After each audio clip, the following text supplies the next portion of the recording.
Começa agora um programa que traz tudo sobre o livro mais lido em todos os tempos. Apresentamos O Som do Livro.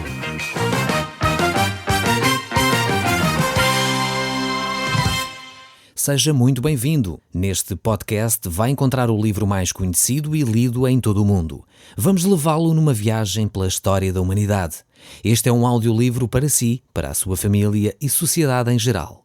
Contextualização e comentários de Paulo Chaveiro. Este livro, como eu já tenho dito várias vezes, este livro que fala é a própria Bíblia. E nós temos estado a estudar o Evangelho de São Mateus e temos percorrido vários dos ensinamentos de Jesus Cristo.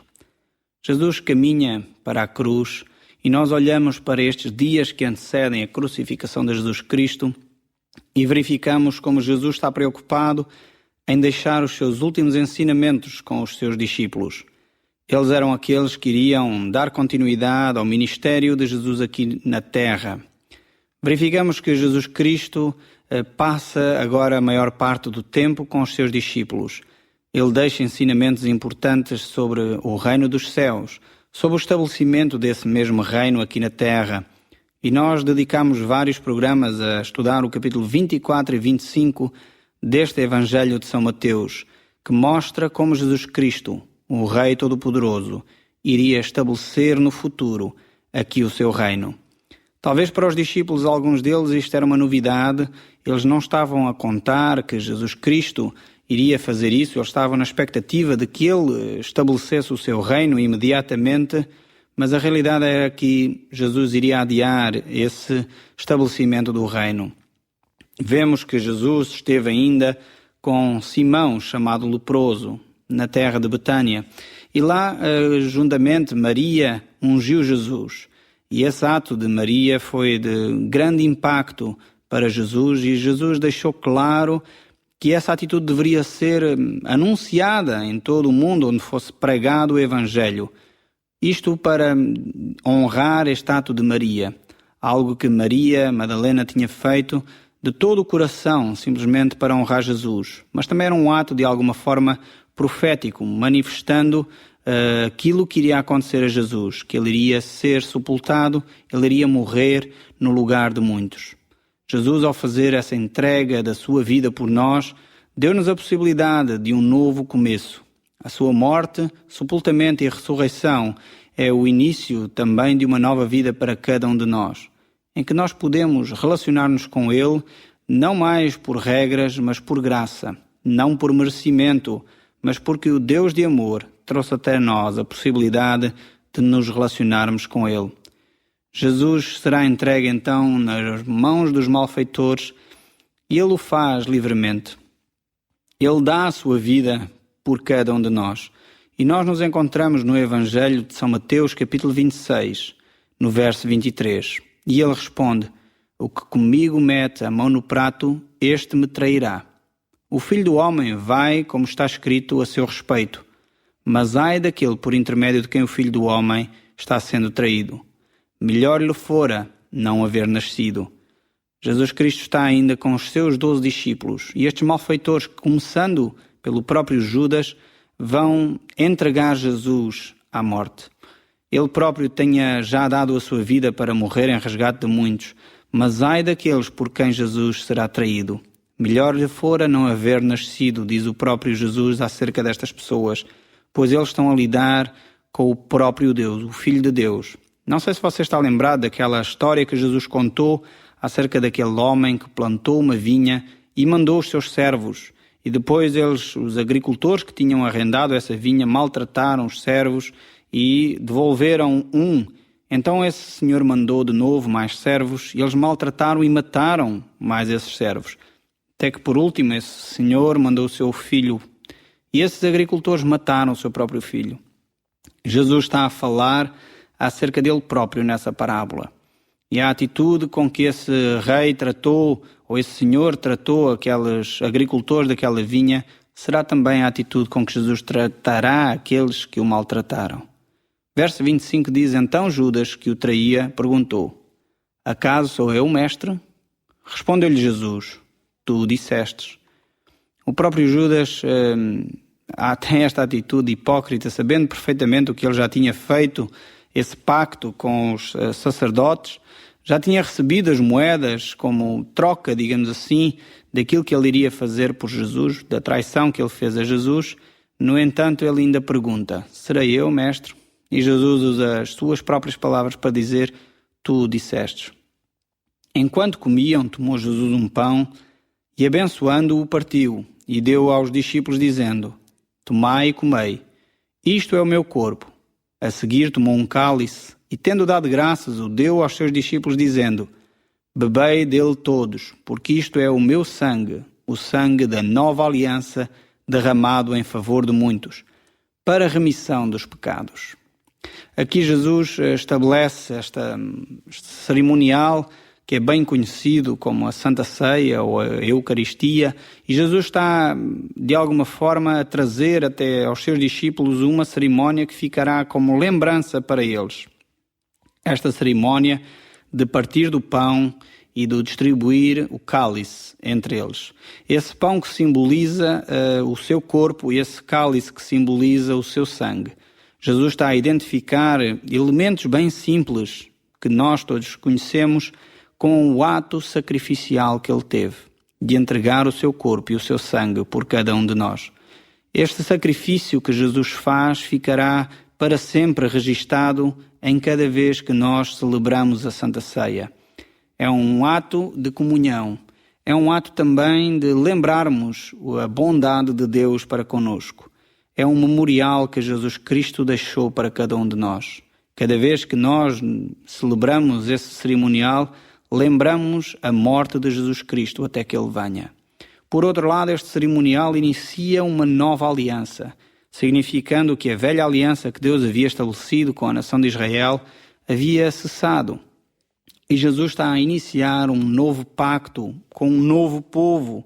E esse pacto é estabelecido não mais numa lei de retribuição, mas é estabelecido numa lei de graça. Ou seja, não mais recebemos por causa dos nossos feitos, não é recebido aquilo que nós merecemos, mas aquilo que Deus nos concede é por graça e misericórdia, é bondade de Deus. E é isso que Deus faz para cada um de nós. Por isso Ele estabeleceu esta nova aliança conosco. Esta nova aliança que já não é mais baseada na nossa atitude, mas é baseada no seu sangue. Este sangue que nos trouxe a reconciliação, este sangue que nos coloca em comunhão com Deus. Diz ainda mais o texto: e digo-vos que desde esta hora em diante não beberei deste fruto da videira até aquele dia em que hei de beber de novo convosco no reino de meu Pai. Este é um desafio e uma promessa que Deus nos deixa. Por um lado, é que vamos voltar a estar com Jesus Cristo, onde este memorial será relembrado, estaremos de novo em comunhão com Jesus Cristo, e é isso que está aqui Jesus a dizer, e nesse cerimonial, então, poderemos desfrutar diretamente da presença de Jesus. Por isso digo-vos que desde esta hora em diante não beberei mais deste fruto da videira até aquele dia em que hei de beber de novo convosco no reino do meu Pai. Estaremos juntos nesse reino, estabelecendo e lembrando esta aliança que Jesus Cristo fez por nós. E tendo eles cantado um hino, saíram para o Monte das Oliveiras. Eles estiveram naquele cerimonial, aquele tempo todo, jantaram, cearam juntos, e Jesus Cristo deixou esta lembrança para eles, para que eles não mais esquecessem o ato sacrificial de Jesus Cristo. E depois, então, cantando um hino, eles saíram para esse monte. Puderam estar ali, então, com Jesus Cristo. Estavam caminhando para os últimos momentos de Jesus Cristo. Diz o verso ainda 31 em diante. Então Jesus lhes disse: esta noite todos vós vos escandalizareis comigo, porque está escrito: ferirei o pastor e as ovelhas do rebanho ficarão dispersas. Disse-lhe Pedro: ainda que venha a ser um tropeço para todos, nunca o serás para mim. Mais uma vez, o apóstolo Pedro toma a iniciativa de falar talvez alguma coisa que ele próprio não sabia o que estaria para acontecer. Temos visto várias vezes isto na vida do próprio apóstolo Pedro. Ele era aquele que tomava a iniciativa sempre de falar pelos outros, sempre falava talvez mais depressa do que aquilo que pensava, E verificamos aqui mais uma vez que Pedro fala muito rápido. Jesus Cristo vai dizer a Pedro aquilo que iria acontecer com ele e com os seus discípulos. Replicou-lhe Jesus: em verdade te digo que nesta mesma noite, antes que o galo cante, tu me negarás 3 vezes. Disse-lhe Pedro: ainda que seja necessário morrer contigo, de modo nenhum te negarei. E todos os discípulos disseram o mesmo. Em seguida foi Jesus com eles a um lugar chamado Getsemane e disse aos seus discípulos: assentai-vos aqui enquanto eu vou ali orar. E levando consigo a Pedro e a 2 filhos de Zebedeu, começou a entristecer-se e a angustiar-se. Então lhes disse: a minha alma está profundamente triste até à morte. Ficai aqui e vigiai comigo. Vemos que Pedro não entendia o que iria acontecer ainda. Apesar das várias vezes que Jesus Cristo já tinha dito que era necessário ele morrer, ser levado pelos principais dos sacerdotes, ser escarnecido e morrer em lugar de muitos, ainda assim Pedro não estava consciente, assim como os discípulos, do que estava prestes a acontecer. Tanto que Pedro disse: não, de modo algum, eu ou os discípulos vamos nos escandalizar em ti, Senhor, e ainda que os outros façam, eu não vou fazê-lo. E Jesus diz claramente a Pedro: não sabes o que dizes. Ainda antes que o galo cante, tu me vais negar 3 vezes. Mas mesmo assim, nesta fraqueza, Jesus, conhecendo bem quem eram os seus discípulos, ainda assim ele mantém perto de si estes seus discípulos e os leva para presenciarem e estarem consigo nos últimos momentos. Os últimos momentos que Jesus Cristo passa de uma forma angustiante. E Jesus separa de novo a Pedro e a mais 2 dos seus discípulos, que são Tiago e João. E Jesus os leva, a estes 3, mais perto de si, enquanto os outros discípulos ficam um pouco mais afastados. E Jesus vai orar. Jesus derrama o seu coração com os seus discípulos, dizendo que a sua alma está extremamente angustiada. Por que é que Jesus estaria assim? Isto é uma pergunta que creio que necessita de uma resposta. Muitas vezes nós pensamos que o que foi doloroso foi só o facto de Jesus ter sido pregado na cruz. É sem dúvida uma morte horrível. Mas não era da morte física que Jesus Cristo estava a falar. Jesus estava a falar da separação que ele teria de sofrer do Pai para que pudesse carregar sobre ele o pecado de toda a humanidade. Esta foi a verdadeira batalha que Jesus teve que travar. Aquilo que Jesus sofreu na realidade foi que o seu ser santo e puro teve que carregar o pecado de toda a humanidade. Essa era a agonia que Jesus tinha que travar. Era também o facto de ter que viver separado, nem que fosse um só momento, do seu Pai amado. Isso era a verdadeira angústia que Jesus iria travar. Por isso ele chega perto do Pai em oração e diz: meu Pai, se não é possível passar de mim este cálice sem que eu o beba, faça-se a tua vontade. É verdade que, como eu disse, a morte de cruz era muito dolorosa. Mas Jesus, se morresse simplesmente na cruz, fosse só a cruz em si, muitos outros homens morreram na cruz. A questão aqui é que havia, de facto, uma nova aliança que Deus estava a estabelecer com o homem a partir dessa cruz. A questão era que Jesus estava a levar sobre si o pecado da humanidade. Nós iremos ver nos próximos programas como as pessoas que o julgaram reconheceram que ele estava inocente.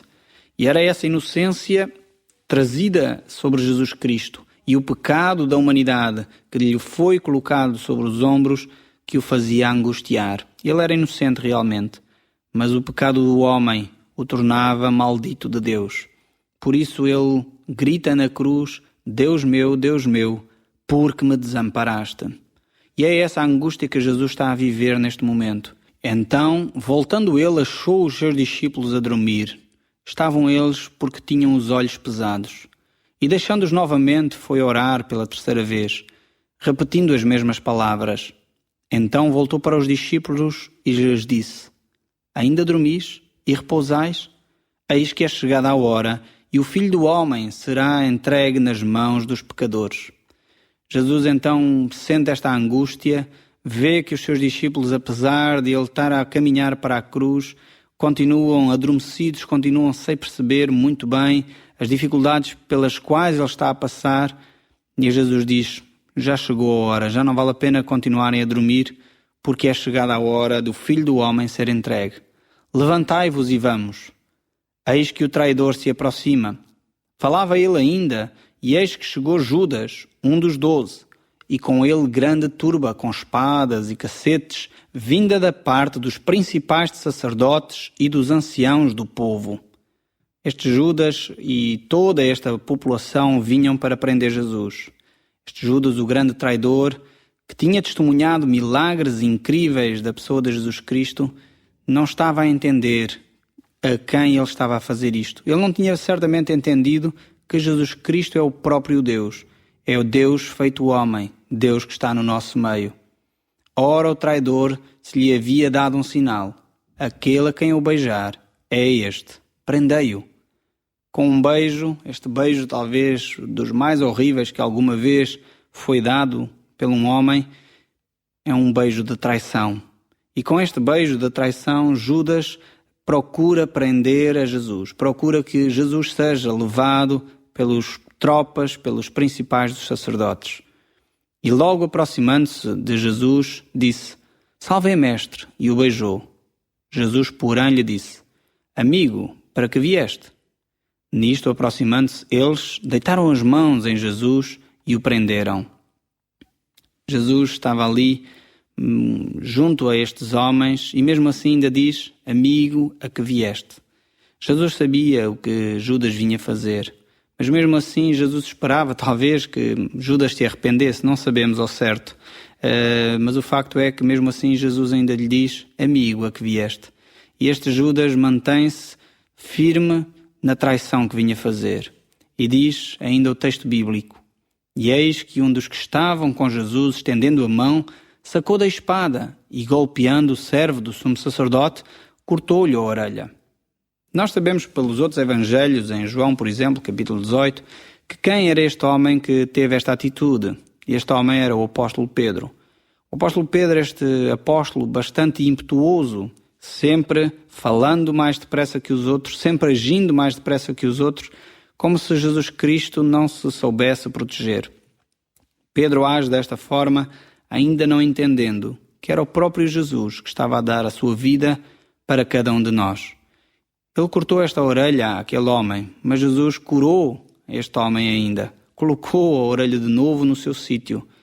E Jesus continua mostrando que Ele é Senhor das situações. É Ele quem controla todas as coisas e ninguém está a fazer alguma coisa sem que Ele permitisse, no mínimo. Verso 52 diz: Acaso pensas que não posso rogar a meu Pai e Ele me mandaria neste momento mais de 12 legiões de anjos? Jesus explica a Pedro quem Ele é na realidade mais uma vez. Pedro, no fundo, Jesus está a dizer: Pedro, não preciso que me defendas. Eu não vim aqui para lutar contra os líderes religiosos. Eu vim ao mundo para morrer pelos pecados de todos os homens. Pedro ainda não tinha entendido quem Jesus era. E o texto bíblico continua relatando: Como, pois, se cumpriram as Escrituras, segundo as quais assim deve suceder. Jesus estava perfeitamente inteirado daquilo que devia de acontecer. E naquele mesmo momento disse Jesus às multidões: Saíste com espadas e cacetes para prender-me, como se eu fosse um salteador. Todos os dias no templo eu estava assentado ensinando e não me prendeste. Isto, porém, aconteceu para que se cumprisse as Escrituras pelos profetas. Então os discípulos todos o deixaram e fugiram. Vemos como mais uma vez as Escrituras se cumprem integralmente. Jesus sabia que era isto que ia acontecer, mas ele mais uma vez o reafirma que o que estava a acontecer era para que se cumprisse as Escrituras.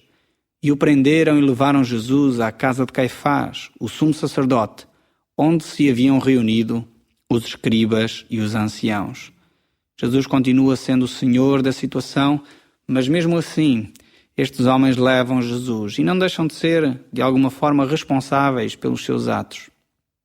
Ao fazerem isso, ao levarem Jesus, os apóstolos tinham todos eles fugido e Pedro seguia de longe até ao pátio do sumo sacerdote.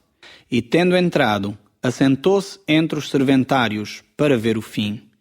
Pedro estava de longe a olhar para a situação, a verificar aquilo que iria acontecer. E agora Jesus é levado então para o interrogatório. Ora, os principais dos sacerdotes e todo o sinédrio procuravam alguma testemunha falsa contra Jesus a fim de condená-lo à morte. E não acharam, apesar de terem apresentado muitas testemunhas falsas. Mas afinal compareceram duas, afirmando: Ele disse: Posso destruir o santuário de Deus e reedificá-lo em 3 dias. Estes homens não entendiam o que estavam a fazer. Eles não se apercebiam que estavam a lutar, por um lado, contra o próprio Deus. Por outro lado, Deus tinha planeado trazer à humanidade um novo relacionamento com Ele. E isso passava pelo sacrifício de Jesus Cristo. Este templo que era destruído era o próprio corpo de Jesus Cristo. Então continua este diálogo. Eu te conjuro pelo Deus vivo que nos digas se és tu o Cristo, o Filho de Deus. Perguntaram estes sacerdotes. E Jesus lhe disse: Eu sou. Entretanto eu vos declaro que desde agora vereis o Filho do Homem assentado à direita do Todo-Poderoso e vindo sobre ele nas nuvens do céu. Jesus não nega a sua divindade, nem nega o seu poder. E os sumos sacerdotes, que já conheciam bem Jesus e queriam de alguma forma manter o seu status quo, eles queriam condenar Jesus, então eles pareceram indignados e disseram: Então o sumo sacerdote rasgou as suas vestes dizendo: Blasfemou! Que necessidade mais temos de testemunhas? Eis que ouviste agora a blasfémia. Que vos parece? Responderam eles: É réu de morte. Então uns cuspiram-lhe no rosto e lhe davam murros, e outros lhe esbofeteavam dizendo: Profetiza-nos, ó Cristo. Quem é que te bateu? Este é um texto que me entristece muito ao ler, quando vejo esta pouca vergonha no fundo destes homens que não entendem quem é Deus e rejeitam Jesus Cristo. No fundo é um pouco quase como todos nós, que temos uma atitude às vezes assim pouco digna para com as coisas de Deus. Vemos logo depois, aproximando-se os que ali estavam e disseram a Pedro: Verdadeiramente és também um deles, porque o teu modo de falar o denuncia. Então começou ele a praguejar e a jurar: Não conheço este homem. E imediatamente o galo cantou. O apóstolo Pedro certamente deve ter lembrado das palavras de Jesus. Ele sabia que iria negar Jesus, mas talvez não acreditasse muito nisso. E foi necessário ele praticar para estar consciente que mais uma vez Jesus falava a verdade. O que é necessário acontecer na sua vida para que você entenda que Jesus fala a verdade consigo? Deixe Jesus falar ao seu coração.